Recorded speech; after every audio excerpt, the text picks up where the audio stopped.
So that was your fertility at 19. This is your fertility right about now. Honey, you are going to be the big 3-5 next month. And you know what they all say about that. Maybe be open to different types of men, broaden your horizons. Just want somebody to love me. Then maybe we'll commit and create new life together. Why am I starting to feel like I'm completely crazy to want that? I think we're done.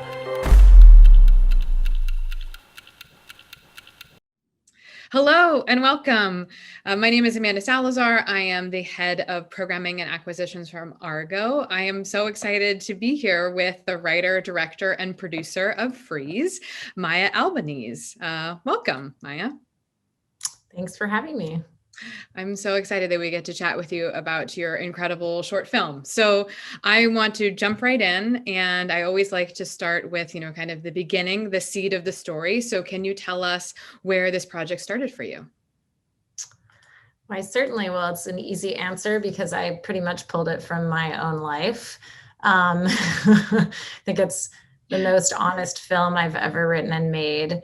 At the time when I wrote it, I was sort of disillusioned by the experiences I was having as a woman, but also in this industry. And specifically, the feeling of being in your 30s and the kind of battle every morning you wake up between whether to spend time on your personal life or your professional life, and feeling like one is sort of crescendoing as the other is descending. That is, your career is taking off as people are telling you your fertility is decreasing. And so that conundrum was stressful, to say the least. And my own sense of humor is sort of, I would say, tragicomedy. I like dark comedy, but specifically things that are kind of so messed up they're funny. I think that's just maybe my natural sense of humor, but also a lot of the films I grew up watching, were the varied between Black comedy and tragicomedy. And so that also probably inspired, the tone and the writing. And so, yeah, I think it's just based on a true story and kind of a love letter to the female experience as it is now in the modern day. Wow. I love that. I mean, I'm just so glad that you pulled from personal experiences and that you can share that. And then I'm curious, can you actually get into that process a little bit more? Like, did it just kind of come very quickly for you, or did it take time to kind of finesse, or just like, oh, right, I'm sitting down, I'm writing it, here it is? Well, I guess the process of making this film was very organic.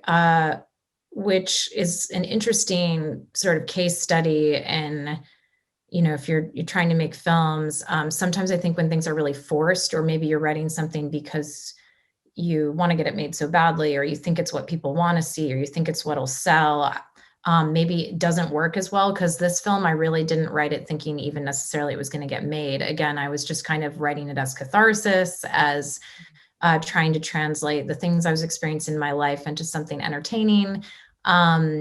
So I wrote it pretty quickly. And I, probably in my self-doubt as an artist thought it wasn't any good. And then showed it to a producer friend of mine. And at that point, I had not shared very many scripts I've ever written with people. I started as a journalist and documentary filmmaker and director before I was a writer. So it is a big deal, I think, to share things you write, especially something as deeply personal as this with people. It's pretty terrifying in the beginning. So yeah, I was just quick and natural and organic. And then as soon as I started sharing it with people, I was getting really great feedback about it, and submitted it to 2 screenplay competitions, and it became a finalist in both for short films. And that's when I was like, okay, this is enough sort of external validation for me to feel like maybe I should make this thing. But yeah, I think writing something from your heart like that seems to do better than writing something maybe you think someone else wants to hear. And I think part of that is because if you're feeling something really deeply in your life, chances are there's a million other people on the globe who felt that same feeling or are as you're writing it. Mm-hmm. Oh, definitely. Which kind of takes me then, I'm curious about the structure of the film, because I mean, for anyone that's seen it, or if you haven't seen it yet, please, make sure that you do. But it feels in some way, I just really appreciate how you decided to structure the film in terms of the timeline and the lead character and Joy, and how she kind of gets, navigates the situations that she's in. So could you talk about that too? Is that always in the beginning part of the script, or did that come kind of in later drafts? Because it feels very kind of like unique to this world and what you did. And it worked incredibly well for what you were, and kind of moving the story along. Oh, I like this question, and I appreciate it, because it is something that a lot of thought goes into, and something that often changes from script to production to post is chronology and time in films. Oftentimes in the edit room, things get cut up and moved around, as most filmmakers know. So let's see. Okay, well, all the films I write seem to have really wacky chronology. I think in the same vein as I like heightened genres, I prefer to use cinema to heighten reality versus telling more grounded stories. It's just kind of what excites me. I also feel like one of the greatest gifts cinema provides is an ability to kind of manipulate and cut up time. So I just think it makes films more interesting. It adds a kind of detective element, something else for the audience to figure out. Some of the greatest films that inspired me and I love, like I'm thinking Christopher Nolan's Memento, for example, are films with cyclical time in which we start somewhere and then we end up there in the end, and there's kind of like a present day and a past narrative unfolding at the same time, and then in the final scene the two time periods meet. Is what I was going for with Freeze, and was always going for even from the conception of it. The idea was we start in a situation in which a woman's in a dark place, and then through these increasingly dark flashbacks figure out how she got there. So the first flashback is very bright and colorful, and she's in a good place, and a really different place than we see her in the clinic. Right. And then each flashback after that, we actually did the lighting and the color grade and everything about each of the flashback scenes to be a little bit darker and a little bit grittier as they go on to represent her deteriorating interior psychology, we could say. Yeah. So that was all intentional, and always meant for it to feel like her last resort was egg freezing. So she walks into the clinic when she feels like she's got no other options and has sort of been beaten down by society, by the patriarchy. So the time is really important to that story. Absolutely. It kind of leaves you to the same end. What I love how the film unfolds is that it actually causes you, or at least for me, and when I first watched the film, caused me to also unfold it again in my head, like, oh, that's how she got here. So the punchline, I think, was incredibly effective. Which also brings me to your point. You were just mentioning kind of how the color grading, or you're making things feel as like, kind of match the tone of the film. And something that really struck me as well is kind of the tactile nature of Freeze. And what I mean by that is that there were specifically, I think the sound design was used in such a way that really made you feel like very like viscerally there. So I like, using examples of like cracked eggs or like sticky substances. Oh. And it just feeling very much like this, messy, but like very kind of also very playful aspect of the film. So just pointing it out on my end. And I'm curious, could you kind of like walk us through those choices? Because they felt very deliberate to the story, or maybe perhaps they weren't. But if they were, I would love to know kind of the choices, especially given like the sound design and the color palette of the film. Yeah, again, that's an interesting question and very true. And everything in filmmaking is deliberate. Of course, there's little, right, fires that turn into gems when you're in production. But Freeze is a very intentional film. Every scene has Easter eggs in it, down to if you're in the bookstore scene and look at what the books are in the frame, like those were chosen to be satire. So I really wanted to make a satire, and I wanted every element, from the production design to the sound design to just heighten the satire of it, really. Mm-hmm. So it's definitely all intentional. And I don't know, I guess I thought one of the things I liked about sort of gross out, ooey gooey elements like egg yolks dripping and the guy in the clinic who's clearly come out from providing a sample and things like that is like how much we sort of glamorize. I believe glamorize is not even a word, but we talk about sex in media and advertising in a way that is so much a fantasy. And when it comes down to it, most of what women specifically go through with fertility, from our menstrual cycles to IVF or whatever we're experiencing, is actually like it's body fluids. It's like, it's full on, it's biology. And so, you know, in line with that, it was always written into the script that the sex scenes would be kind of gross out macro imagery of the interiors of our bodies when these things are happening, as a reminder that, like, yeah, we're messing with biology, that our biology is sticky, and that there's just like a scientific reality behind all this, you know, kind of tabloid soap opera stuff we emphasize in our media. And well, to your point, I also would like also call out like the unsexiness of it, right? I think like the times in which, sorry, I don't mean to like say it in that way, but how it's just not, you know, when your joy is confronting all these different scenarios, it's not like this hot, steamy, the way you're like fed in the media, to your exact point. It's kind of more like the reality of it. This is like how it actually is. And it's like an exchange, which I actually really appreciated. It was very refreshing. Yeah. Mm-hmm. I'm glad you enjoyed it. And so that takes me to Joy, actually, our lead, our protagonist that kind of takes us through this journey. Would love to know about casting for this role, especially again from a script that came from such a personal place, you know, kind of almost in some ways casting yourself in a way, if you were thinking about that.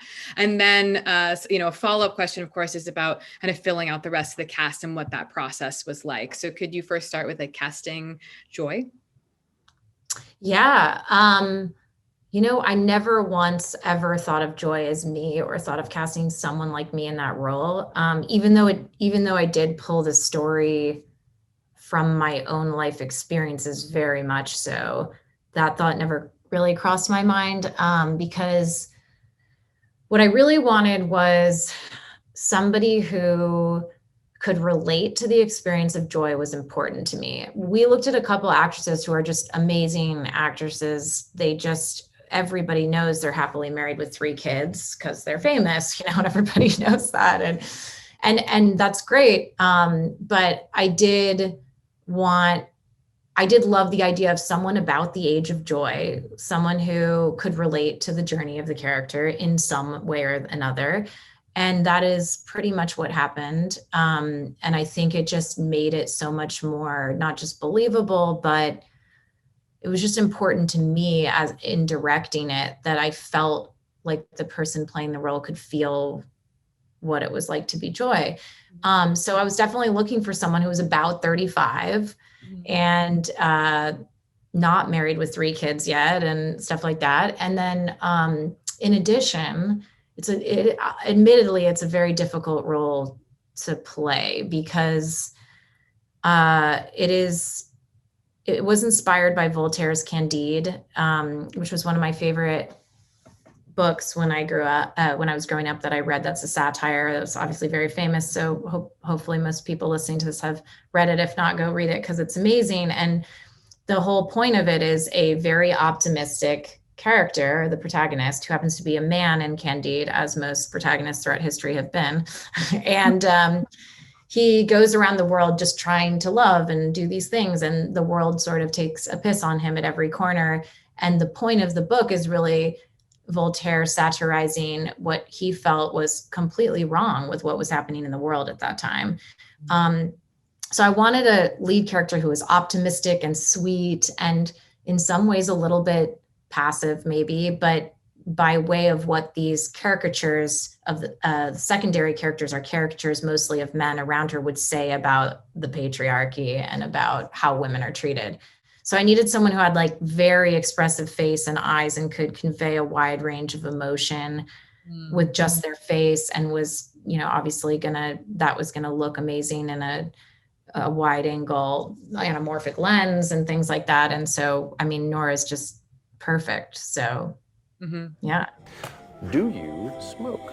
Not since my reckless teens. Joy. Paperwork.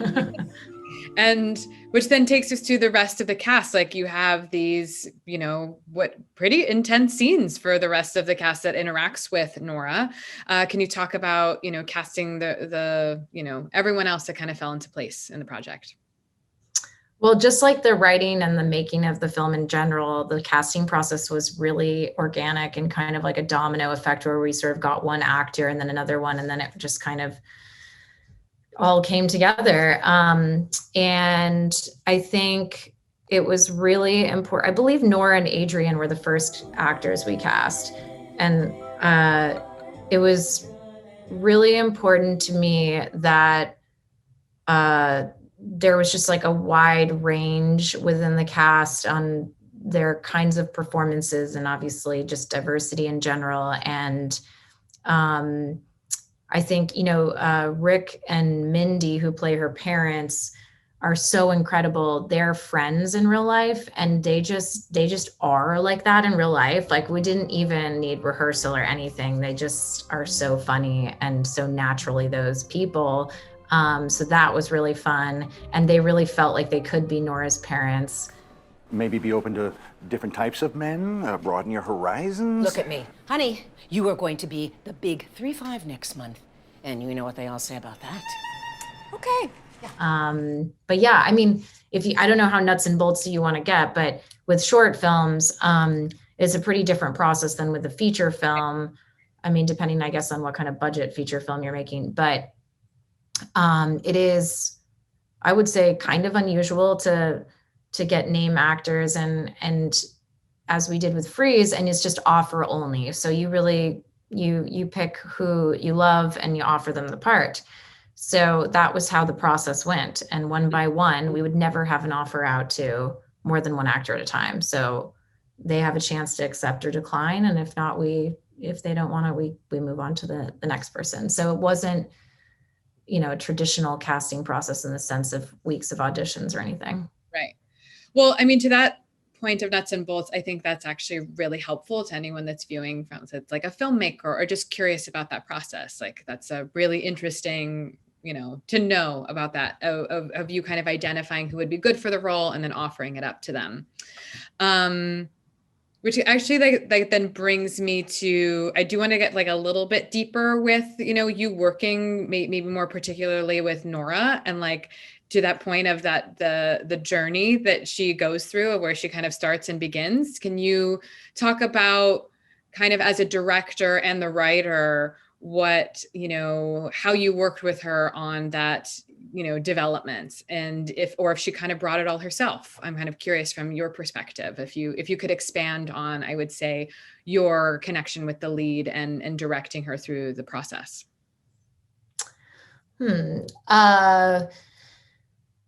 Well,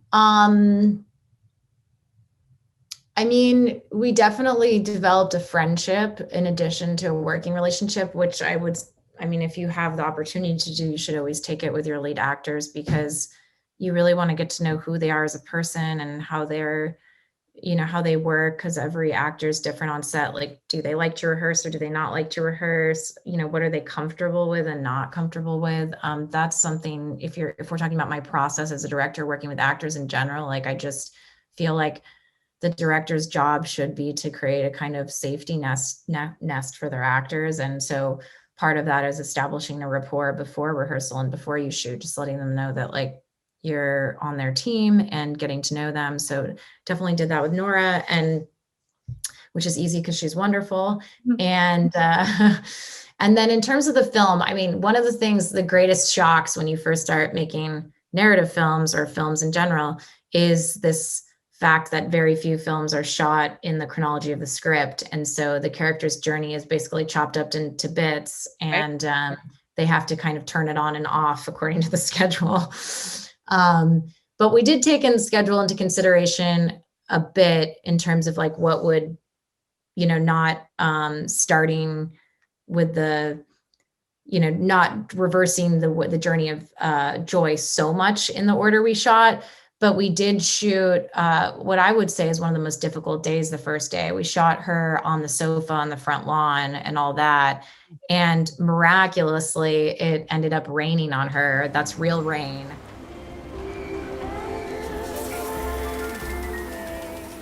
And it was like right on our last take. It was such a magical moment in filmmaking, but we really felt so sad for her because it was like in the middle of winter and like, but yeah, so I think like the film shoot, I'm pretty sure just like beat her down so much. I didn't have to direct her to be more beaten down as the character of Joy. Right.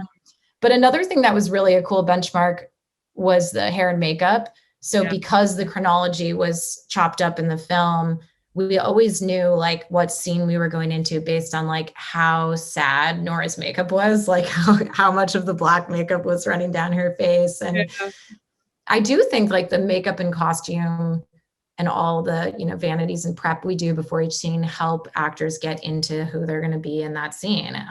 So often during hair and makeup and that time, I'll sit with my actors and kind of see how they're feeling, go over the lines, etc. I don't know if I answered your question, but no, absolutely. This is again, like I am personally like very fascinated by this. So yes, you absolutely did. I do want to kind of switch this, like kind of speaking of like maybe more like into Joy's character and where she was at. I do want to go to the question or talk to you about satire and the use of satire in the film, which you've obviously brought up a couple times, and what Freeze is, because I find that, through satire, you're able to really get at the heart of what would be like really important issues and also like really timely and personal things that just, and otherwise just wouldn't maybe hit as hard or kind of allow all audiences to engage with it on the same way. And in particular, I just want to like acknowledge like how you use satire to kind of highlight how women in particular are kind of deemed desperate or, kind of crazy, so to speak.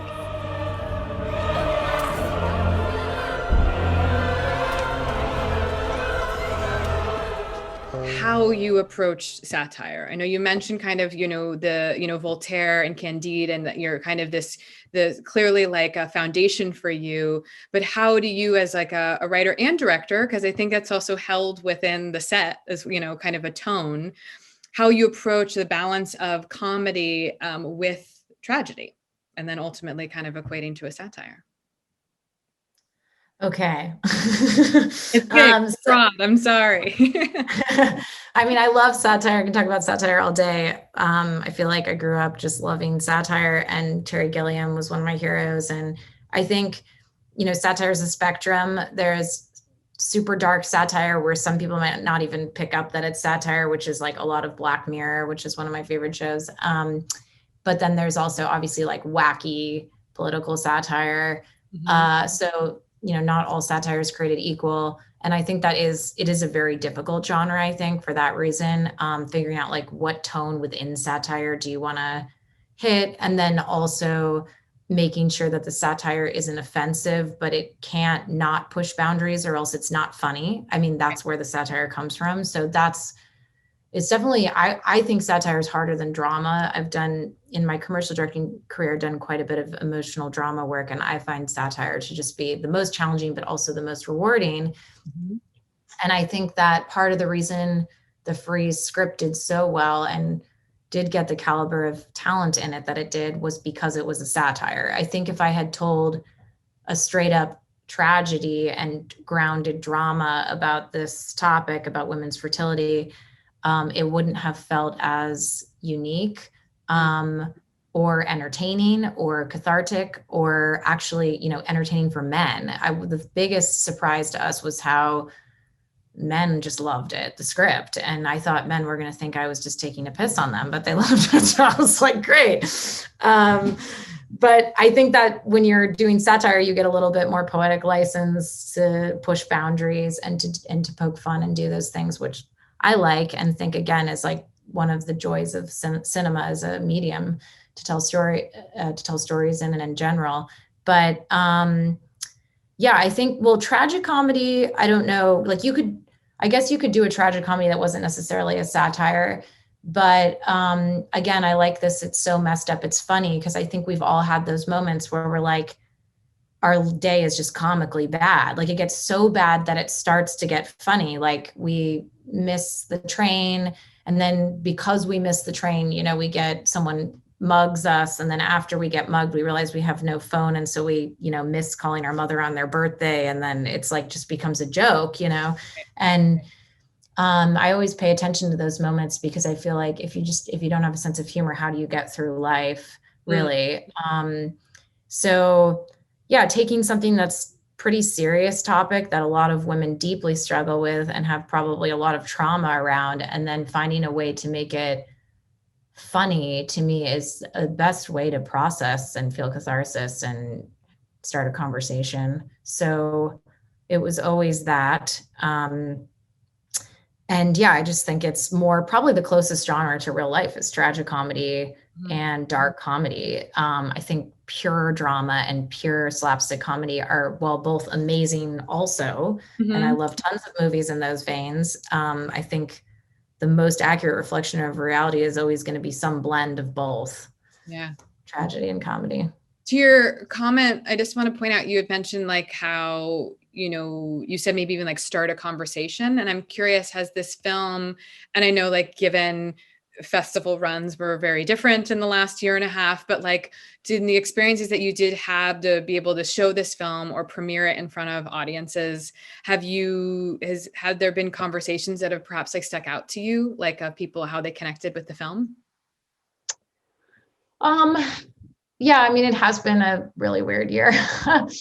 I mean, really the most interesting feedback I've gotten is like for press interviews I've done and film festival Q&As, but just like the questions people ask or the insights they come up with from watching it are all so varied. And like, again, the things that men versus women come back with. But certainly, yeah, I mean, what people find when you're doing dark comedy or tragic comedy, what people find is funny or not funny is always so fascinating to me. Like, right. Like my dad watched the breakup scene and thought it was so sad. He was like, oh my God, it's so sad, but then most of my girlfriends watch that scene and think it's, hilarious. Yeah, this isn't gonna work. I think we're done. I guess it depends on your sense of humor, but also, I don't know, or just your own personal experience you've had in your life. Like if you've lived through that scene before in your own life, you're more likely to probably think it's funny. Right. Or if you can't possibly imagine that happening to a woman, you might think it's pretty sad. So I think the sort of tee-hee-hee I've experienced is that like almost every woman who watches it is just like laughing, like I can relate, like this is my life, Anyone, yeah, the male doctor scene for me was just like, oh yeah, that, some version of that, you're just like, yep, it's like spot on in a way that you're like, that you can then laugh at. You're absolutely right. So that brings me to, again, like I obviously a huge fan of the film and I think great storytelling, right? It's very layered. It can be on one thing you're saying like it's a satire or it's just this comedy and someone might just watch it for that reason. But there are a lot of real world things happening in this, like real emotions, real scenarios. And so that's what I love about Freeze is like each one of these scenes, in the time that we're actually watching them, kind of peels back another layer, which feels to be all around like a critical conversation around women's reproductive rights and their health. So could you talk about like where you see your film in like the discussion around women's health and kind of around women's rights to choose? Because it feels obviously very central to the film. Ooh, yeah. So I didn't write Freeze intending to necessarily specifically focus on reproductive rights as much as just to like kind of satirize the woman's experience with their fertility, which of course is one issue within all of women's reproductive rights, of which there are many issues there that need to have films made about them. I don't pretend to sort of encompass all that there is in that Pandora's box. But yeah, I think, I mean, it's so sad how reproduction and fertility have always been designed, told, dealt with in the medical profession, the media, you name it, from the point of view of men and what men want, because it really is all about women, actually. I mean, babies aren't born without women, and the female experience really is just an incredible miracle. And I don't know why the systems aren't set up to support women more, not just in pregnancy and fertility, but also in the workplace with reentry programs and childcare and all those things.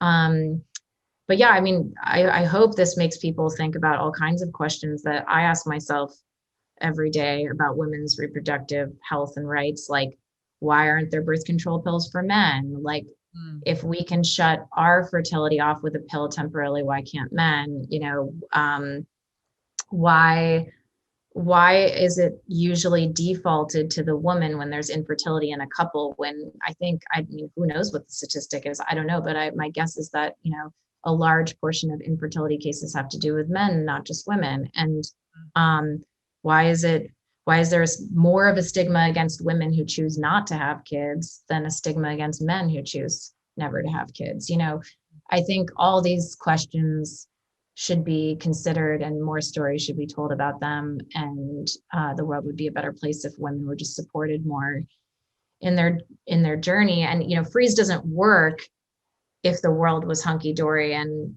inequality existed. It works because it's a woman navigating a world run by men.